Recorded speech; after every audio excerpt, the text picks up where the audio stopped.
When my mother passed away, I painted a small bird, and I wasn't sure what to do with this bird that was isolated in an open blank page. And I happened to go to the Vancouver Art Gallery and see an exhibition of Chinese cut paper, which is where the technique comes from. And I knew when I saw it that that was what I was going to do. I was going to fill the background with this cut paper. That was in 2006. And by 2008, I was firmly committed to it. I'm a cut paper artist. And what that means is that I use a lot of X-Acto knives with a number 11 blade to cut paper imagery. I was drawn to the black paper, unlike Chinese paper, which is red, because it has sort of a funereal quality to it, but it also really is something that becomes a metaphor for the kind of threat that climate change is. I really look at my work as a discussion or a conversation, or perhaps we could say it's a plea to people to recognize what's really around them in the natural world and to be cognizant of climate change and how it's impacting the way that we live our lives. When I first moved to Samish Island, I used to do a lot of walking and meet a lot of people. And I heard that there was sort of a conversation about, should you remove trees for a view or keep the trees? And I thought, well, gee, maybe trees are a view as much as the water is a view. So I did a piece called Tree Trap, 2 trees with a trap that's running in between them. And the idea was that trees, unfortunately, fall victim to how humans want them to be seen. And that was the first time that I actually had a cut paper piece that was what I consider devoted to climate change.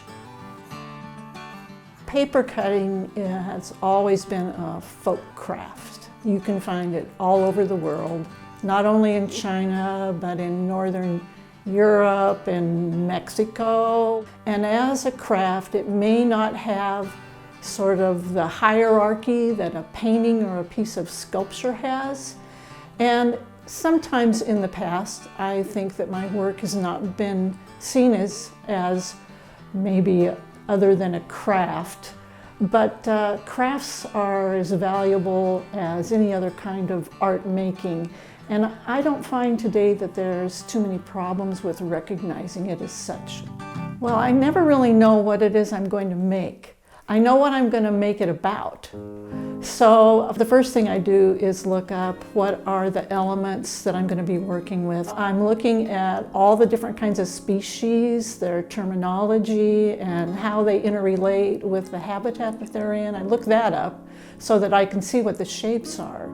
I've also become very interested in terminology that we are using that we didn't use before since climate change is in the forefront. I'm starting to put that kind of language in my work as well. I'm also starting to make some three-dimensional pieces. It creates such interesting shadows, and I think it really adds a whole nother dimension in that, we don't normally think of as paper cuts in three-dimensional form. I also am using cut paper because paper is really fragile, like the planet. And when you bend paper, it has a memory and you can't really ever pull it back to where it naturally was.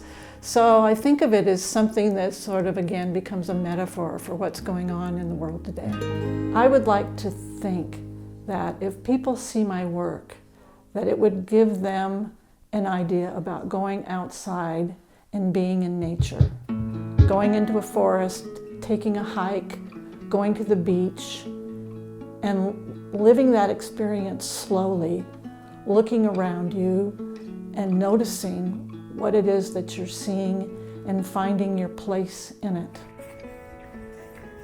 I decided that maybe I better get involved a little bit more if I was living here, and so now I monitor herons for a heron foraging study, and I also pick up beach debris. It was such a tremendous event to be recognized by SOLA. You know, I'm a rural artist. I'm not in the center of the art world, and so to have someone recognize my lifelong passion for making art was really special for me. A lot of people ask me when I'm going to cut with colored paper. I tell them, when we see climate change turn around, I will move to colored paper.